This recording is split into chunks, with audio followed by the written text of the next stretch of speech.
J'ai entrevu le futur, je sais maintenant. Donc fini les excuses de merde, j'ai reconnu ma propre écriture sur le testament.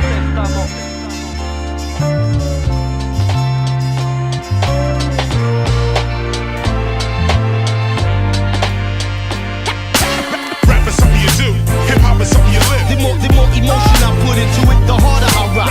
Rap is something you do, hip hop is something you live. Something you live, something you live, something you live, something you rap is something you do, hip hop is something you live. The more emotion I put into it, the harder I rock. Rap is something you do, hip hop is something you live. The only way to live if you really think about it. Alors notre prochaine intervenante est Florence Doléac. Avant d'avoir obtenu un diplôme de design industriel à l'ENSI, encore étudiante, elle rejoint au début des années 90 le collectif de designers, les Radi Designers, puis cofonde une SARL. C'est un collectif regroupant 5 membres qui mettent leurs talents en commun sur des projets variés touchant au design industriel, à l'aménagement de l'espace, à la scénographie ou encore à la production d'objets en édition limitée. Ce collectif avait la particularité de concevoir des œuvres décalées, de toucher à tout et surtout de manipuler les codes.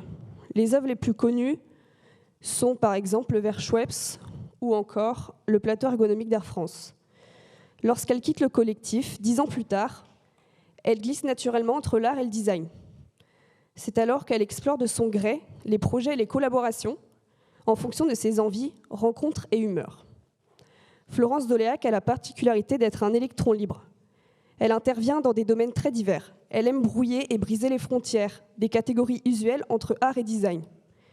Elle aime jouer des codes établis afin de bousculer nos habitudes de perception. Aujourd'hui, elle vit dans le Finistère. Elle continue à développer des projets artistiques visant à brouiller toujours un peu plus la frontière entre l'art et le design usuel. Elle est professeure aux Arts Déco de Paris depuis 15 ans et responsable de l'antenne design des mondes ruraux montée à Nontron dans le Périgord vert pour la 2e année. Merci d'accueillir Florence Doléac.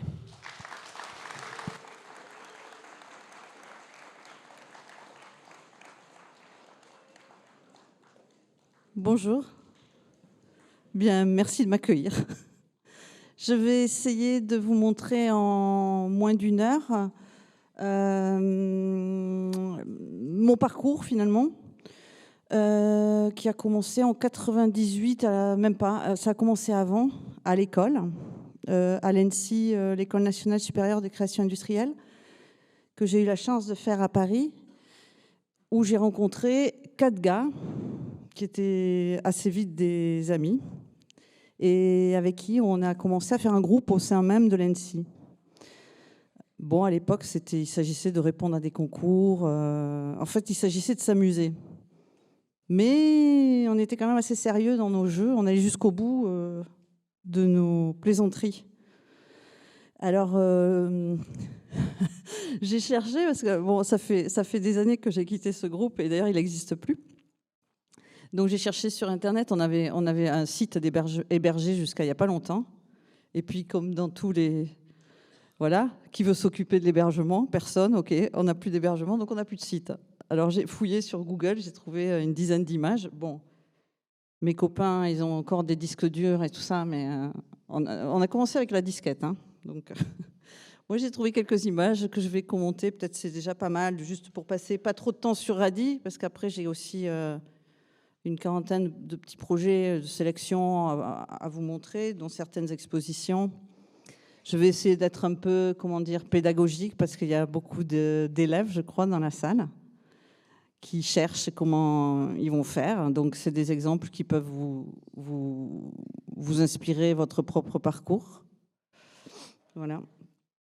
Et comme je suis professeur, j'aime bien cette dimension de la transmission.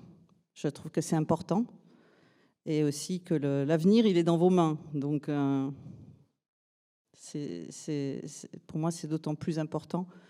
Maintenant que je travaille aussi dans le milieu de le design des mondes ruraux, je me rends compte aussi que l'économie sociale et solidaire, ça part des enfants au lycée, des artisans locaux, on fait beaucoup de projets, et que ça ouvre énormément les possibilités pour les enfants. Donc Radi, ça c'était notre premier catalogue, Réalité fabriquée. Quand on est sorti de l'école, RADI, ça veut dire recherche, autoproduction, design industriel. C'était nos ambitions d'étudiants. Et assez vite, on faisait des projets, on les rangeait dans un catalogue, dans un classeur. On déposait des brevets, tout ça, mais on les montrait à personne. C'était comme, je sais pas, comme tu joues au foot le samedi. Nous, on faisait des projets de design et puis on les montrait pas. Et donc un jour, on avait un gros catalogue, plein de beaux projets, en tout cas des trucs assez décalés. Et puis un ami de l'école nous a introduits auprès de quelqu'un qui pouvait être potentiellement un agent ou un galeriste. Didier Krentowski, donc, qui avait la galerie Créo et qui avait une agence de design industriel. Donc il faisait travailler, il mettait en relation des designers avec des industriels pour faire des gros projets. Et donc quand il a vu notre catalogue, il était bluffé de voir tout ce qu'on avait fait. Et assez vite, il a dit, je pourrais vous mettre sur un coup, mais vous n'êtes pas connus. Donc, ça va être difficile de vous faire signer des gros contrats industriels parce que vous n'êtes pas assez connus. On va faire une expo chez mon ami Perrotin. Donc, c'était la plus grosse galerie à Paris d'art contemporain. Donc, nous, on hallucinait, mais on l'a fait. Et suite à cette expo chez Perrotin, ça a été ascensionnel, quoi. La presse nous courait après c'était la Fondation Cartier, après c'était des voyages dans tous les sens. Enfin, on était comme des stars de rock, 4 mecs et une fille, et on se baladait dans le monde comme ça, on faisait des super expos, et on faisait aussi du design industriel. Donc c'est un peu comme un conte de fées, sauf que au bout de 10 ans, je suis partie. Avec cette théorie qu'il faut partir quand c'est bien. Alors ça, voilà, c'était une de nos propositions, un attaché case, comme ça, qui commence à avaler celui qui le porte. Donc c'était déjà une critique un peu acerbe du monde marketing et du travail. Hop. Alors ça ne va pas marcher. Ah ben non. Ah, pardon.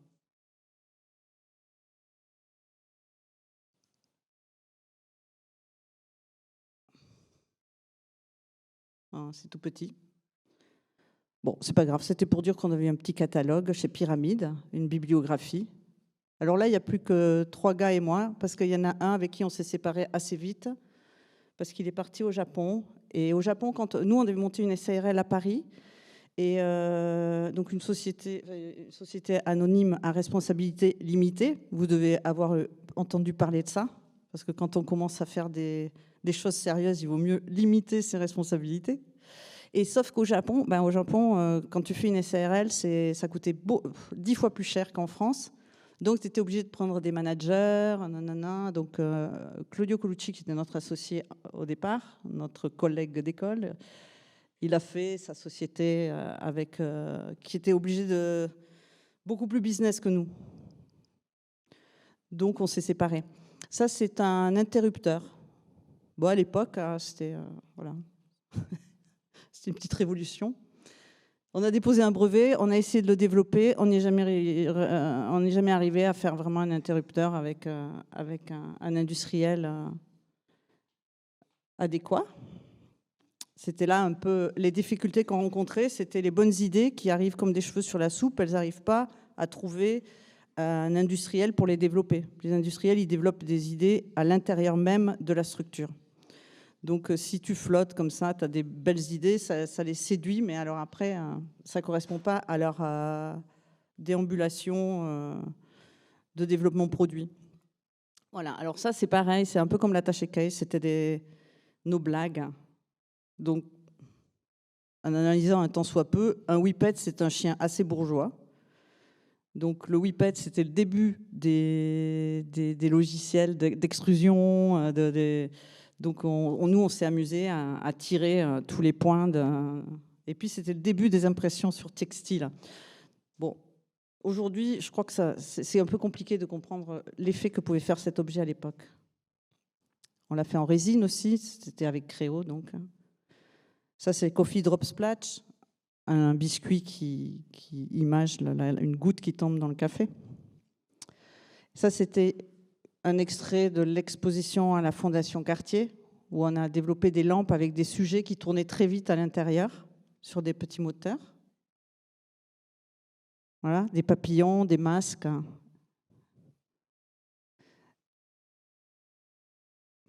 Il y a un designer très connu qui s'en est fort inspiré.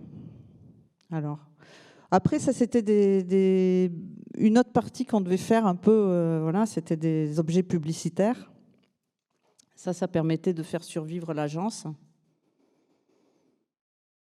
Et un plateau Air France pour les moyens courriers.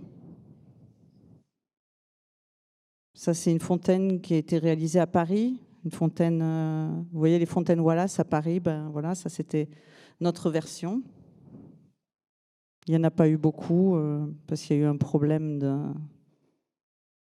de procès, enfin bref. Donc je pense qu'il y en a 5 dans Paris, alors qu'il devait y en avoir beaucoup plus. Une injonction. Donc après, les gars ont continué quelques années, ils ont fait d'autres projets, plutôt du design industriel. Ils ont travaillé pour Moulinex. Ils ont fait pas mal d'électroménagers, des expositions, quelques objets drôles, et puis voilà. Puis là, ils ont arrêté. Et ils continuent le design, chacun à sa manière. Certains plutôt recherche, d'autres plutôt galerie. Et moi, ben, je suis venue m'installer à Douarnenez. Et naturellement, en quittant le groupe, je me suis sentie libre. Et c'était extrêmement contraignant de travailler toujours dans une unité de temps, une unité de lieu, autour d'une table. En plus, on était 4 designers. Ce n'était pas du tout une association maligne. On avait tous les mêmes compétences. Et donc, on était d'accord sur rien. Alors, on passait des heures avant d'arriver à se mettre d'accord. C'était toujours une guerre. Mais bon, on était entre potes, donc c'était très complexe et très intéressant. Mais bon, je les ai quittés. Et là, naturellement, je suis plus allée vers l'art. Ça s'est fait tout seul. Les gens qui me sollicitaient me proposaient plutôt de... Voilà. Donc ça, c'était une pièce que j'avais encore fait sous le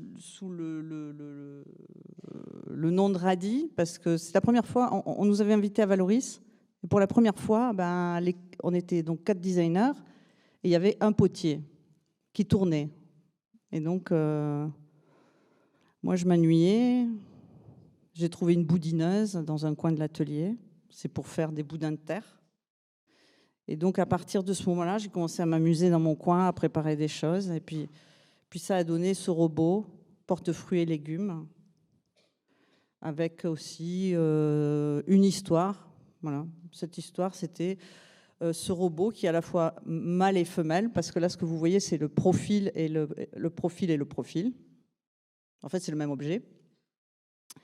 Et donc, j'ai décrété que tout ce qui était bol était féminin et tout ce qui était boudin était masculin, et que ce robot allait être une espèce de code génétique pour générer des pièces. En fait, je m'inventais une histoire parce que je trouvais ça absolument ridicule de dessiner des vases. Je pensais qu'il y avait des choses plus importantes à faire. Et cette aventure Radi m'a menée à la situation où, ça y est, on commençait à avoir des invitations prestigieuses. Valoris, c'est quand même génial. Pour faire de la terre, c'est des très bons céramistes, c'est une très belle histoire de la pratique de la céramique. Mais en gros, c'était assiette, vase, enfin, je me trouvais quand même assez contrainte là-dedans. Donc j'ai inventé cette histoire que ce robot allait générer des pièces. Et aujourd'hui, bah, ça fait 15 ou 20 ans, je ne sais pas, que je collabore avec Claude Aiello, un céramiste de Valoris. Et c'est un prétexte, c'est bien. Chaque année, je dessine des pièces générées par le robot, et puis il les réalise. Et c'est voilà, une sorte de collaboration à vie. Et les collaborations à vie, ça j'aime bien. J'en fais beaucoup avec tous les artisans qui maîtrisent bien leur domaine et que je ne maîtrise pas moi avec mes mains et avec qui c'est possible. Donc ça touche la céramique, le verre, la pierre, le bois, tout ce que je ne travaille pas parce que c'est un métier. et qui m'intéresse et avec lequel j'aime faire des propositions. Donc ces pièces, elles ont toutes... la dernière, elle ne veut pas... Ah, voilà. Ça faisait partie de mes boudins, ça c'est des poignées de porte avec des terres mêlées.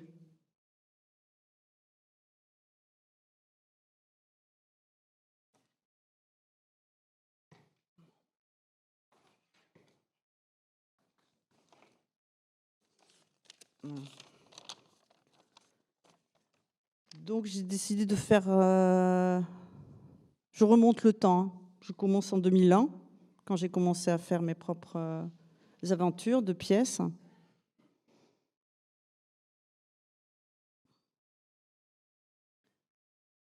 Alors, donc, j'ai rencontré Aline Vidal, une galerie et une galeriste de Paris, assez vite, qui m'a proposé de faire une exposition. Et avec Radi, on avait décidé de faire moitié solo, moitié ensemble. Moitié Radi, moitié solo. Moite-moite dans le temps. Donc tout de suite, j'ai rencontré une galeriste et j'ai commencé à proposer des pièces de galerie. Donc ça, c'est la porte-passage, une mise en abîme de porte.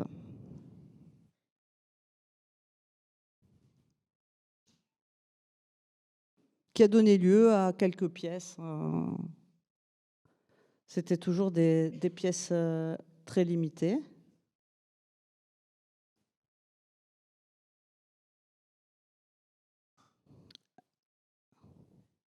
J'ai fait pas mal de gâteaux, de biscuits, avec des collaborations avec des pâtissiers.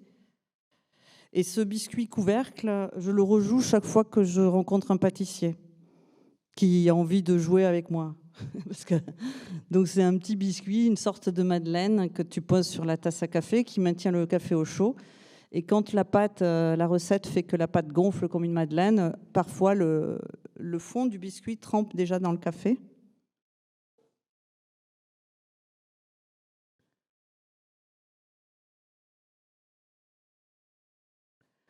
On va osciller entre des pièces et puis des expositions.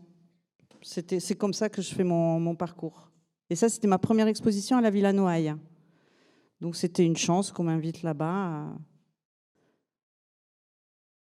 Voilà, donc ça, c'était une de mes premières pièces. Le tapis, ça c'est une housse de chaise en fait, qui a été fait au Kyrgyzstan, c'est en feutre, selon une tradition du Kyrgyzstan, qui est que chaque point, entrevoyait les cordelettes de laine, permettent de faire des tapis très grands avec des petits panneaux de feutre. Et chaque point cousu est un vœu d'un jour de bonheur pour les jeunes mariés. Donc je me suis inspirée de cette tradition et j'ai fait la chaise mise à nu qui est là. Voilà. Ici, on aperçoit aussi une cape que j'ai fait avec Gaspard Jurkevich qui devient une sorte de mise en scène de la chaise quand on la quitte. Très château, quoi. C'était une provocation. Le robot en version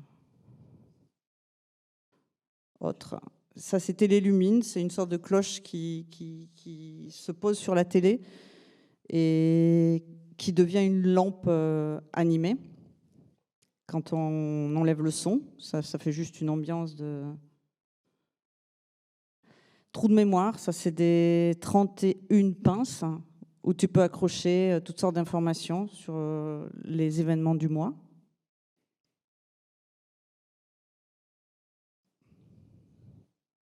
Et des tapis, je fais pas mal de tapis. Ça c'était fait au Kyrgyzstan aussi. J'ai fait des jeux, donc le solitaire, le backgammon, le damier. Pas mal de tapis. Évidemment, si je fais des tapis comme ça qui trônent au milieu du salon, c'est pour inviter au jeu. C'est-à-dire pas seulement aller dans la boîte à jeux, dans l'étagère, mais c'est que le jeu se rappelle à toi. Donc c'est une provocation aussi pour dire de passer plus de temps à jouer. Une invitation. Vous verrez que la plupart de mes projets, c'est entre la provocation et c'est entre l'invitation et la provocation. Après, ça c'est un exemple, je vous le montre parce que c'est pas qu'il est génial, mais c'est que je pense qu'il m'a fait arrêter le design parce que c'est une table valise. Donc l'idée, elle est pas mal. C'est pour les femmes, c'est super parce qu'on galère toujours à porter nos tables. Là, tu peux faire une grande table avec juste un petit format, voilà. Mais il aurait fallu trouver un industriel qui le fasse soit en rotomoulage. Le mieux, c'était le rotomoulage. Le rotomoulage, vous connaissez sans doute la technique. Hein. C'est des moules en acier avec qui bougent pendant la coulée. Et donc, ça coûte assez cher. On fait des canoës et kayaks, on fait des poubelles, on fait des tas de choses. Pardon? Ah bon, des lumipouces. Ah ben c'est toi la lumipousse. Ah, je viens de prendre la carte. J'ai découvert. Alors, on fait des lumipouces. Alors, bon, moi, j'ai pas réussi. C'était toujours trop cher. Donc, l'investissement dans le moule était trop cher. Et puis, à force de me prendre des râteaux avec les industriels, j'ai décidé d'arrêter le design industriel. Parce que j'en ai passé du temps à chercher. Mais comme je vous disais, ça se passe pas comme ça. L'industriel, tu dois être dedans. Tu dois faire partie de la boîte et tu dois réfléchir à son produit avec lui. Mais te balader comme ça en freelance et dire qui qu'on veut de mes crêpes aux œufs, ça marche pas. En tout cas, ça n'a pas marché pour moi. Donc, je me suis un peu calmée parce que j'en pouvais plus de courir comme ça après des murs.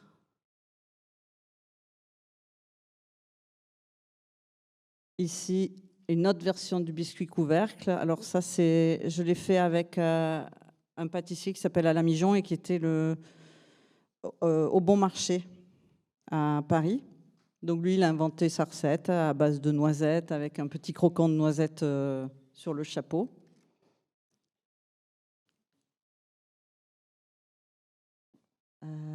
Polybulb, ça, ce sont des éditions que j'ai fait avec Tools Gallery. Donc ce sont des lampes qui permettent d'exposer les ampoules. Voilà, c'était des hommages à Edison. Enfin, bon, aujourd'hui, ça fonctionne avec des ampoules très économiques. Mais de toute façon, tout ça, ce sont des petites éditions.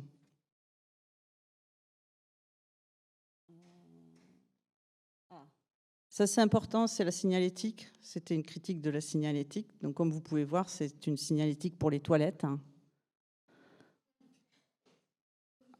Que j'ai fait très sérieusement avec sa petite boîte, numérotée, signée, tout ce que vous voulez.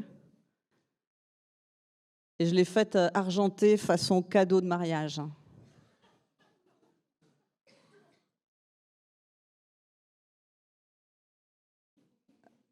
Tant qu'à faire des petites éditions, autant que je m'amuse.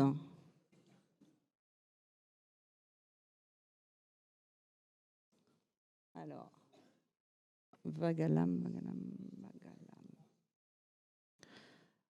Là, c'était une invitation de Parsua.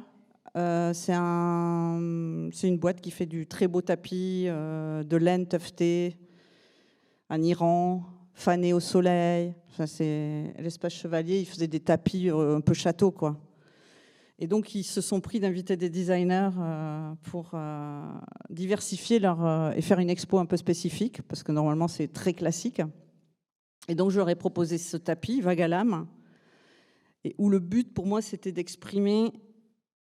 Enfin, voilà, j'exprime Vagalam. Donc, tu te loves dans des plis, tu t'appuies sur ce dossier qui est juste une balle souple de gymnastique. Donc, tu fais tomber cet énorme tapis qui est très lourd, et voilà. Et là, l'intérêt pour la matière, qui est très belle, c'est une très belle laine, c'est qu'on est vraiment en contact avec le tapis, contrairement à d'habitude où tu marches en chaussures dessus.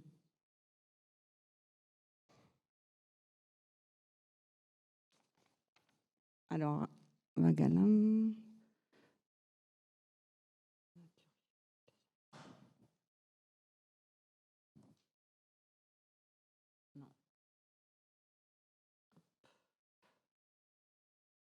Si, je vais vous montrer les alizés. J'ai fait une sélection, mais de temps en temps, les alizés, c'est un séchoir à cheveux mural qui restitue un petit nuage de fumée toutes les 3 minutes et qui est insonorisé. Donc ça aussi, c'était une provocation par rapport au fait qu'un séchoir à cheveux, ça envoie du vent chaud. Le vent chaud, on fait des kilomètres l'été pour en avoir. Et tous les matins, on peut se sécher les cheveux avec un horrible outil qui fait du bruit et qui a le pouvoir du vent chaud, mais c'est tout ce qu'il a pour lui, quoi.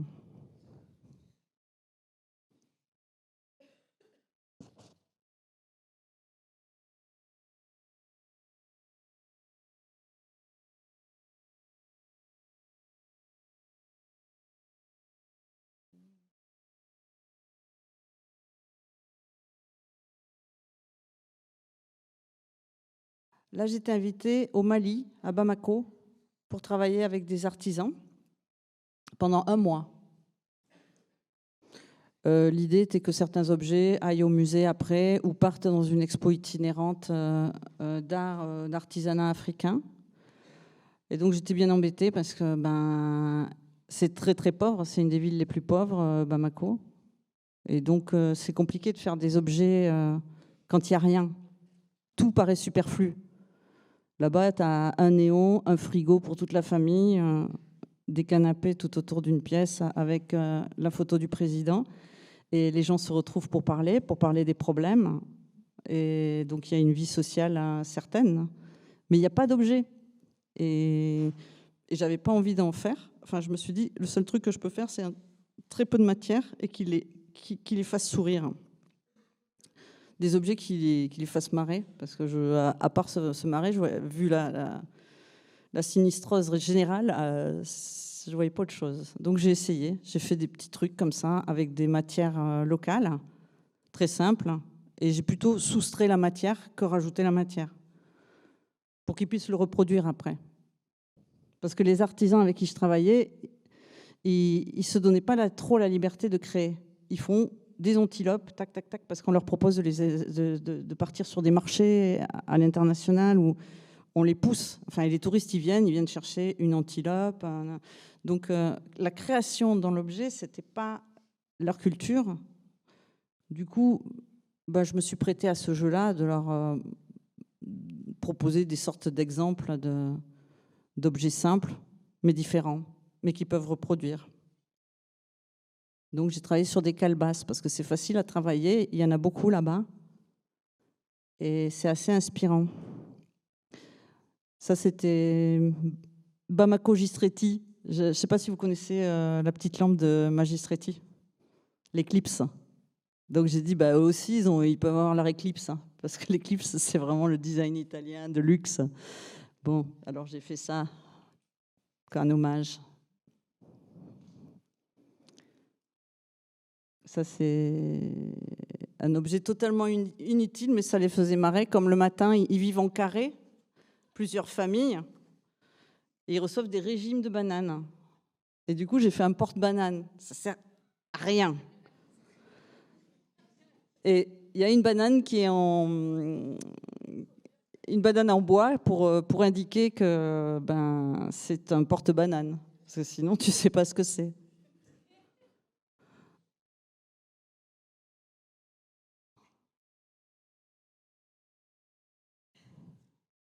Voilà, alors, contente de mon expérience, je suis allée dans c'est indescriptible, c'est un lieu de production contre une falaise, une colline, enfin c'est un lieu hallucinant où on peut acheter des sacs avec des moteurs cassés dedans, au poids, et puis après, c'est toute une aventure. De toute façon, toutes les productions avec les artisans là-bas, c'était une aventure. Et donc, on a réussi à faire ce porte-banane en moteur de voiture recyclée qu'on a coulé dans le sable, qu'on a retravaillé.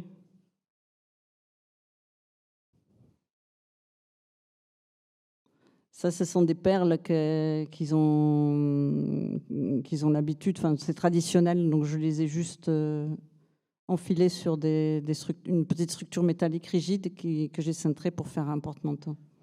Ça, c'est les Touaregs qui font ces inscriptions de métal, les petits signes que vous voyez.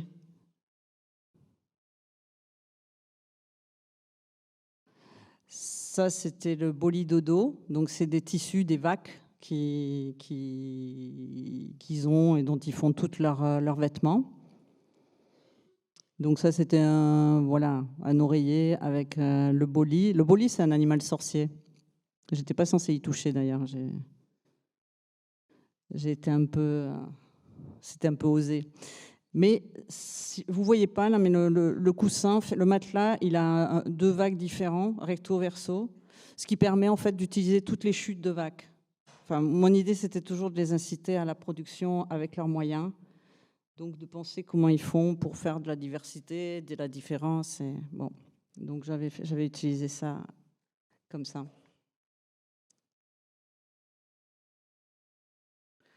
Ça, c'était une invitation à faire un petit gâteau de Laurent Morisseau au musée de l'outil à Grisol. Donc, voilà, j'ai fait une fourchette avec des dents qui partaient anarchiques, comme un poulpe qui cuit. Enfin, comme des tentacules qui ont cuit. Et finalement, la cuisine de Nègrepelisse, qui est un centre de design culinaire,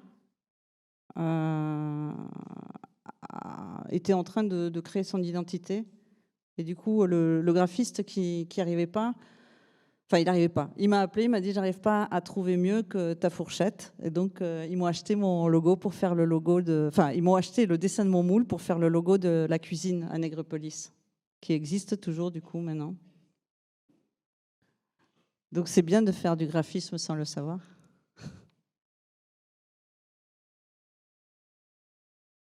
Bon, ça c'est sérieux. C'était aussi... C'est aux Galeries Lafayette, un grand espace pour les jeunes créateurs qui a été fait au premier étage, qui a duré quelques années. Donc ça, c'était mon premier gros projet. Je n'avais pas l'habitude de faire des gros projets comme ça. Enfin, je n'avais jamais fait. Et donc, ça m'a permis d'acheter ma maison en Bretagne. C'est ce truc, bum. Il faut le dire. Ça a un certain intérêt. Donc, je fais pas. Voilà, il y avait des contraintes. Il fallait que chaque créateur qui venait diffuser ces vêtements-là puisse avoir, voyez, des meubles, des présentoirs, des étagères, un espace mentionné. Moi, je l'ai mentionné au sol avec ce vernis blanc. Il fallait qu'il y ait des cabines, des seillages. Et puis, il y avait une structure très particulière avec voilà, j'ai fait des chaises aussi. Tout, en fait. Il fallait tout dessiner et tout fabriquer.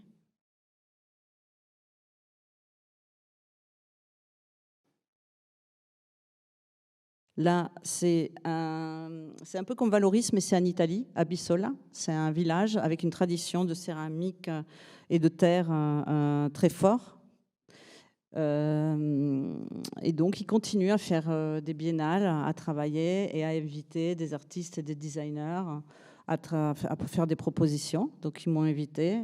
Et donc, j'ai proposé la patate que vous voyez là. La patate, c'est une urne funéraire familiale. Voilà. Avec tout l'amour que j'ai pour les patates. Donc, chaque membre de la famille est dans son petit germe. Donc, attiré par la lumière. Et tu peux graver sur la patate le nom. Et c'est quand même tout à fait d'actualité, puisque aujourd'hui, on ne sait plus disperser les cendres, on ne sait plus rien faire avec ça.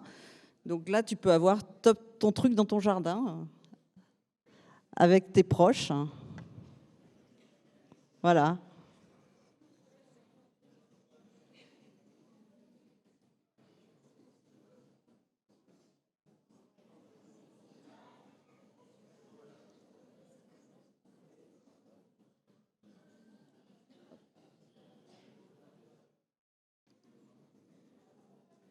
Là, c'est un sujet sérieux aussi. Je pensais que j'en ferais jamais de ma vie, mais j'ai fait une chaise éditée par un industriel français.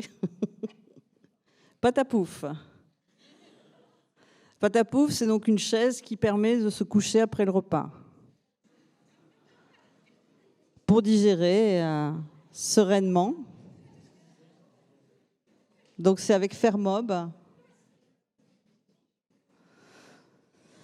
Donc c'était très bien parti. Mais comme le fauteuil est en deux parties, si tu veux, le coussin est détaché de l'assise, bah, du coup, ils ont eu un peu de mal à le diffuser autant que ce qu'ils voulaient. Parce que c'est aussi, tu ne peux pas mettre ça dans un bar. Eux, ils ont principalement les bars, les brasseries comme clients. Donc là, ça mettait un peu la pagaille. Donc ça, ils en ont fait quelques centaines, mais pas plus. Mais c'est ce qu'ils voulaient, en fait. Ils voulaient faire un coup un peu de pub. Donc, ils ont assez vite parlé d'un produit niche. Parce que je n'étais pas 3 ans à développer le proto, un produit niche. J'étais, ouh là là.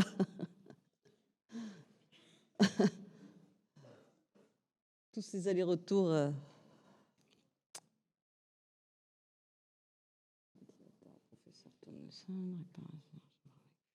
Alors, ça, c'est une chambre à la Villa Noailles. Il y a des chambres qui ont été aménagées avec une aide de la DRAC et pour les résidents qui vont œuvrer à la villa à Hyères. Donc, c'est une villa qui a été faite par Mallet Stevens. Donc, on était 4 designers, artistes designers, à faire l'aménagement d'une chambre. Donc, moi, j'ai fait un lit caméra obscura parce qu'il y a une très belle vue. On voit la mer à l'horizon. Donc, je voulais qu'on fasse tout dans le lit, qu'on travaille, parce qu'il fallait un bureau. Il y avait un cahier des charges, un vase, un bureau, un lit, un tapis. Et donc, moi, j'avais la chambre lit une place. Donc, j'ai pas accepté. J'ai fait un lit qui faisait toute la fenêtre, donc plutôt 2 places. Et dans lequel on peut travailler avec un plateau, parce que tous les résidents disaient que c'est mieux de mettre le bureau ou le lit devant la vue. Et c'était ça, enfin pas les résidents, les designers invités. Et le dilemme, c'était ça. Et du coup, moi, j'ai tout fait. J'ai dit, et la spécificité d'une caméra obscura, c'est qu'il faut le noir complet et un tout petit trou dans le volet devant la vue.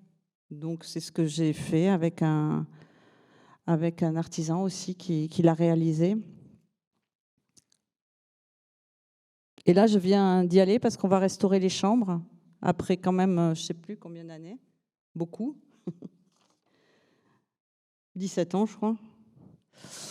Et donc, je suis allée dans la caméra et c'est nickel, tout marche bien, tout glisse bien. Tout... Elle a fané, le bois a fané, mais... Alors après, du coup, j'ai fait une version de Patapouf avec un tapis comment dire, serti de galets. Il y a des galets qui sont cousus dans le tapis. Et un vase en cuivre mou, ce qui fait que le tuteur, là, tu peux le réduire ou le tirer. Et c'était pour qu'on puisse utiliser les fleurs du parc de la villa toute l'année en fonction de leur variété.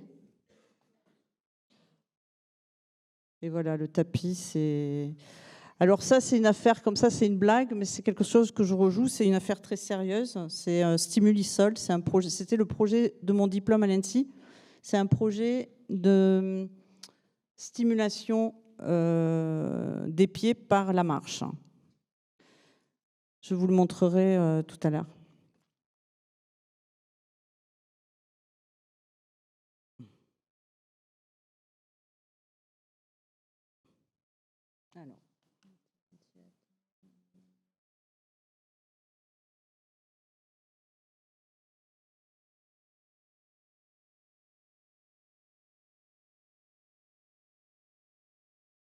Alors, ici, j'ai intégré la galerie Jousse en 2007. Et ça, c'est ma première expo à la galerie. Jousse Entreprise, donc qui est à Paris. Donc ça, c'est l'étendoir d'araignée.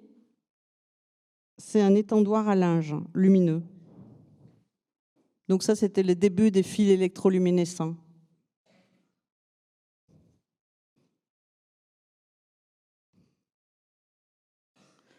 Voilà, ça te permet de faire sécher tes chaussettes au milieu du salon.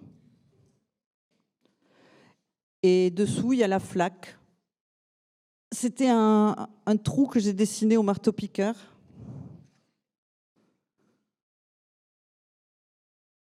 Voilà. Avec une autre version de pâte à pouf, plus confort.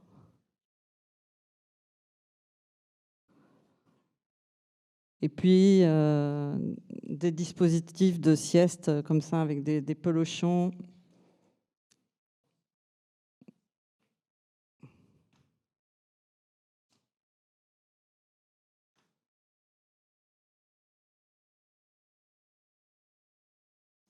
Ça, c'est un petit dispositif aussi de sieste que j'ai fait à Reims pour une invitation qui s'appelait l'art de la sieste.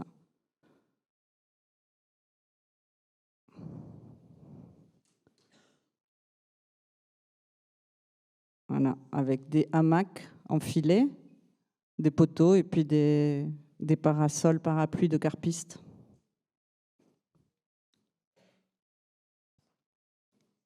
Avec un rhizome.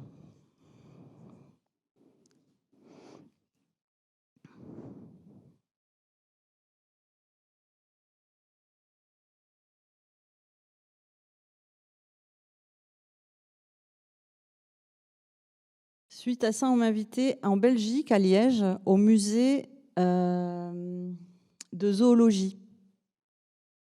Donc c'était assez drôle. Là-bas, le musée de zoologie, c'est pas du tout, tout est pas dans des boîtes, tout aseptisé comme chez nous. Tu te balades, il y a toutes les bêtes, les squelettes. Enfin, tu es très libre dans un monde squelettique. Donc j'ai pu amener mes pièces et les exposer. J'ai appelé ça Va chercher. Et puis j'ai immiscé mes pièces dans des vitrines ou là c'est dans le ventre de la baleine.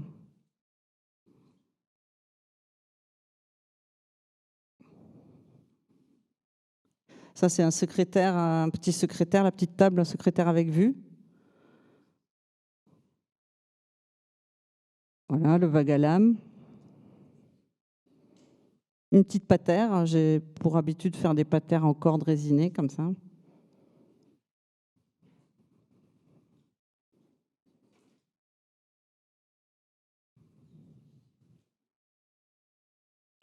Ah, la housse le manteau, la cape housse que j'ai fait avec Gaspard Jurkiewicz, qui s'est retrouvé là.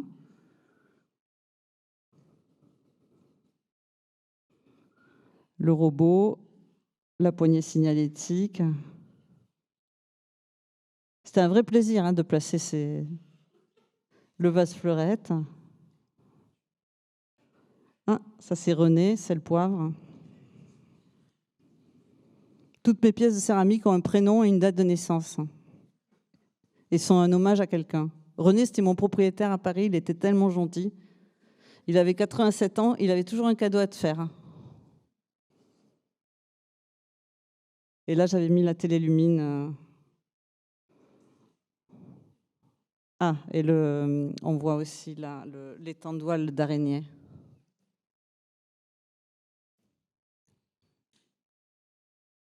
Cacaotech, c'est une petite bibliothèque que j'ai fait à Nantes, à la Zoogalerie. Et comme ils avaient très peu de moyens, ils ont juste acheté un peu d'aggloméré blanc, le moins cher. C'était vraiment moche. Et donc, j'ai raconté une histoire. Quand c'est trop moche, je ne sais pas comment faire, que je dois le faire moi-même avec 3 francs 6 sous. Bon, eh ben, je m'invente une histoire. Donc, j'ai découvert que comment ça s'appelle les pistolets, le silicone. Le silicone, en fait, tu peux l'avoir marron pour les intérieurs un peu rustiques. Et donc, ce silicone marron, c'est devenu pour moi une sorte c'est du Nutella, quoi. Et c'est intéressant parce que tu ne sais pas si c'est sec ou pas sec. Donc, quand tu vas mettre les livres, tu as une petite angoisse. Tu dis, oula, il ne faut pas toucher. Donc, j'ai tout, voilà. Au bout de 2 jours, c'était le concept, j'en avais pas d'autre. Donc, j'ai caché les vis, j'ai tout fait bien, tous les joints, bam, bam, tout au Nutella. Et du coup, je suis allée acheter un pot de Nutella pour cet hommage quand même. Et elle est toujours là, hein, la zoogalerie, vous pouvez y aller. Elle n'a pas bougé. Parce que c'est sérieux, le silicone, là, ça...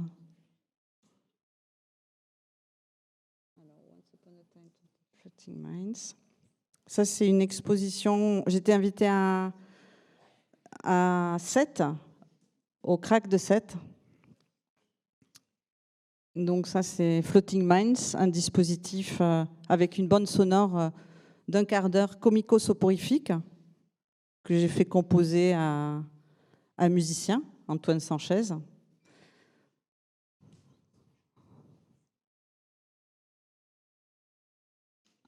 Donc ça, c'est pareil, quand on m'invite dans des centres d'art, j'aime bien mettre les gens à l'horizontale. Parce que le concept de culturel de consommation m'énerve. Donc là, tu ressens des choses.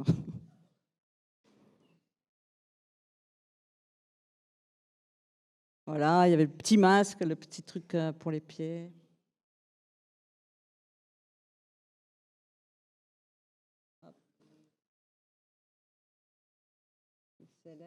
Ça, c'est un petit vase que j'ai fait aussi à Abissola.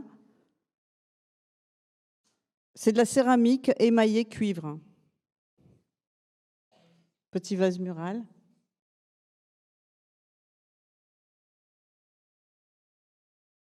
Ah. Là, il y a un bug. Garbage Saloon. Bon, ben ça, c'était une invitation d'une écrivain. Elle invitait plusieurs designers ou artistes à faire un hommage à un écrivain de son choix. Donc, au début, j'avais choisi Balzac. Et puis, elle voulait que ce soit un écrivain vivant. Donc, j'ai pris Houellebecq. Et là, j'étais bien embêtée. Parce que j'avais tout lu, mais il n'y a pas d'objet dans les livres de Houellebecq. Il n'y en a pas. À part des paquets de clopes, un appareil photo, un sac à dos. C'est tout ce que j'ai trouvé. Et donc, je me suis dit, c'est pas le bon biais, il va falloir que je trouve autre chose. Et finalement, je me suis dit, ben non, Houellebecq, je vais plutôt décrire une scène de désespoir total. Donc, je vais faire un salon en sac poubelle dans l'attente d'un ramassage potentiel, possible, éventuel. Et j'ai reproduit les sacs poubelles de l'époque. Tu sais, ils sont noirs, kaki ou bleus, avec un très beau tissu. Et j'ai fait un énorme tas.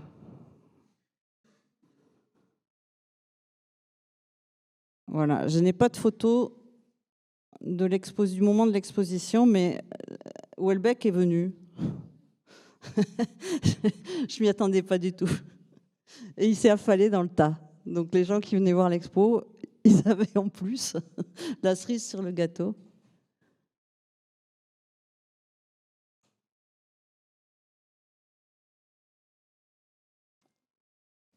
Alors, aire de jeu. Hop.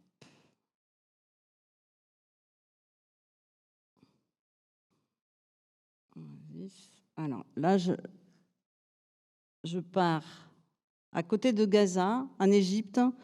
Je suis allée travailler avec des bédouines dans le désert. Et elles font des kilim. Donc j'ai fait en sorte de leur proposer des choses qui étaient déjà typiques de là-bas, comme des palmiers. Mais les kilim, elles font du plat, elles font toujours des tapis. Ah.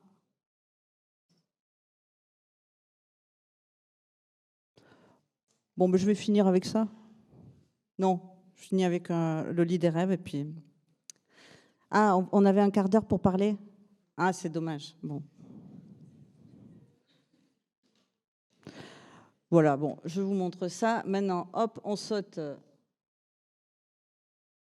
12 ans. On saute 12 ans de production. Puf. J'aurais dû commencer par les dernières, mais bon. C'est pas forcément les meilleures. Hein. Donc, je vous montre juste ça parce que ça, c'est une incitation au rêve. Donc, j'ai monté une communauté internationale de rêveurs en posant des lits dans la forêt et en proposant aux rêveurs qui veulent bien de participer en posant leur lit dans la forêt. Au départ, la contrainte était de 4 arbres. Je ne sais pas si vous avez lu Max et les Maximums, les Maximons. Mais voilà, ça part de cet ouvrage de Sendak qui est très belle. Vraiment, c'est un super bouquin où Max, qui est puni dans sa chambre, commence à côtoyer des monstres.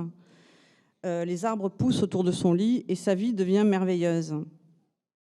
Je trouve que c'est un concept assez beau quand même. Et donc, je me suis posé la question, à partir de ce livre, comment faire ? Est-ce que je reproduis la chambre de Max ? Faire pousser des arbres dans sa chambre, c'est pas ce qu'il y a de plus pratique. Donc, j'ai décidé de faire pousser des lits dans la forêt. Et donc, je pose des lits ici et là pour l'instant. Il y en a un dans les Cévennes, à Gabriac. Il y en avait un à Nègrepelisse qui a été emporté par la crue. J'en ai mis un là à la Cité universitaire de Paris, internationale, où il y a 8000 étudiants quand même qui peuvent en profiter. Et puis le prochain, je vais l'amener à Hopkins, à Baltimore.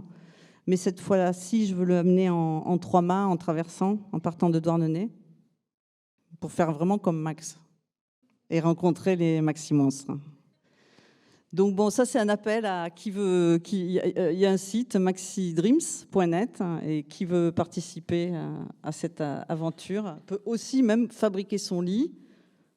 Il peut aussi le mettre que sous un arbre. Enfin, l'essentiel c'est qu'on voit quand même une canopée. Mais je pense qu'il faut prendre un peu plus de liberté. Moi, c'était un projet très ambitieux. Aujourd'hui, je me contente juste de poser ou de faire poser des lits dédiés aux rêves. Dans la nature. Voilà. Voilà, on va s'arrêter là.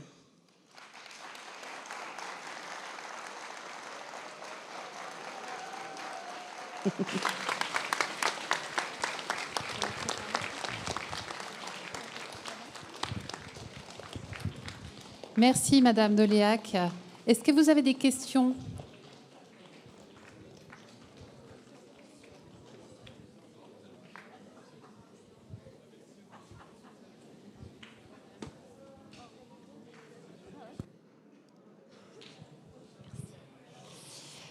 Donc bonjour, je voudrais moi savoir si le patapouf est toujours commercialisé.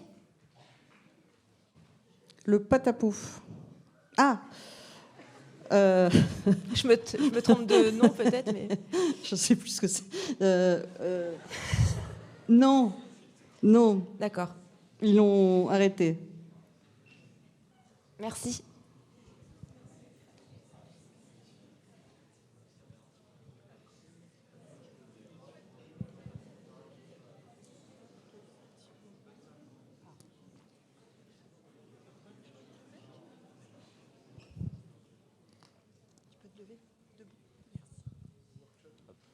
Est-ce que certaines de vos réalisations sont encore commercialisées ?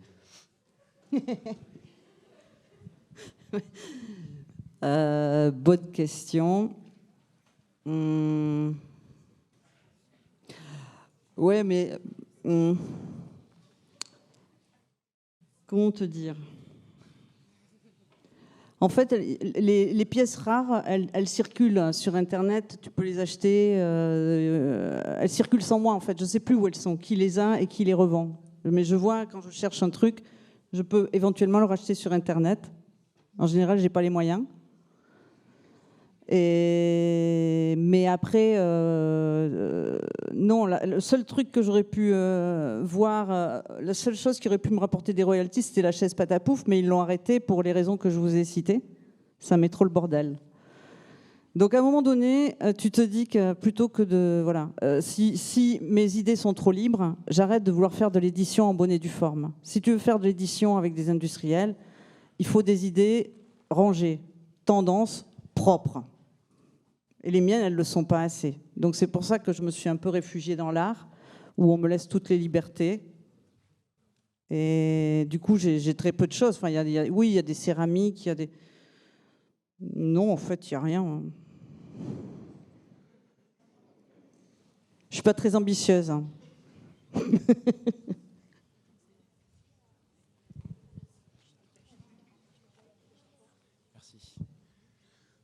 Comment avez-vous eu autant d'inspiration pour des projets aussi créatifs comme les vôtres? Ça, c'est une question.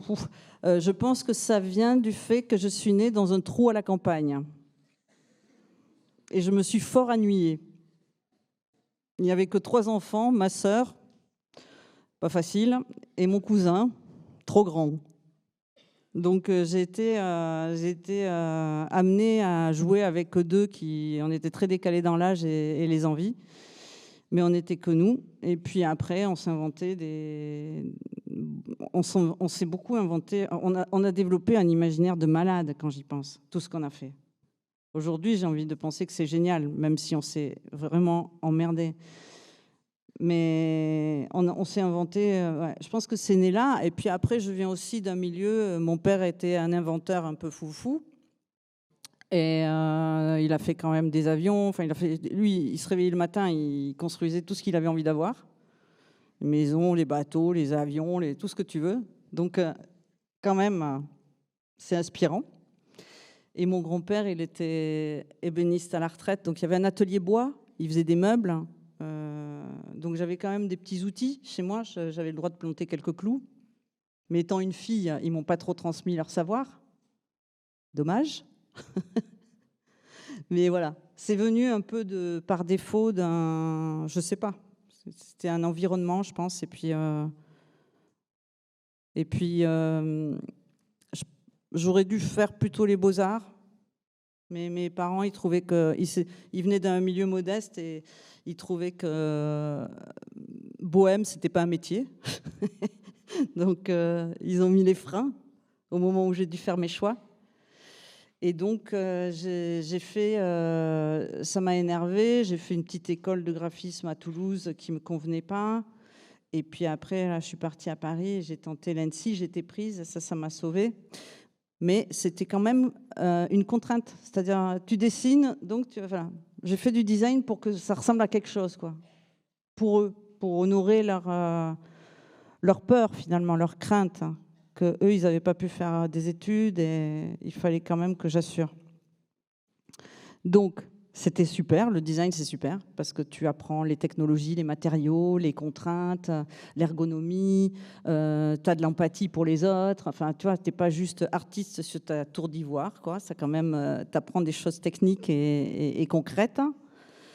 Donc ça, c'est chouette. Mais ça me frustrait, donc j'avais mon imaginaire qui allait toujours trop loin. Et donc, ils voulaient m'envoyer dans une école de scénographie à Londres, à l'ENSI. Tous les 6 mois, ils voulaient me virer. Donc, je me suis accrochée comme une malade. J'étais non, le théâtre, c'est la vie. J'irai pas dans votre école de scénographie. Je déteste les acteurs, je veux pas aller là.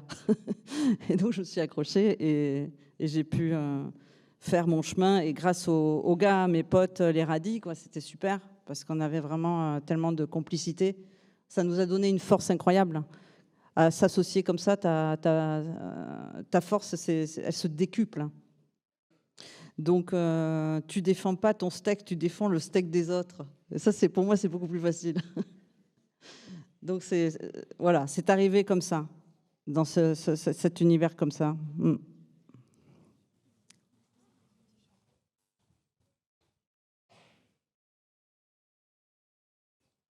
Une autre question? Non? Bon. Merci, Madame Deléac. On vous remercie beaucoup. Merci.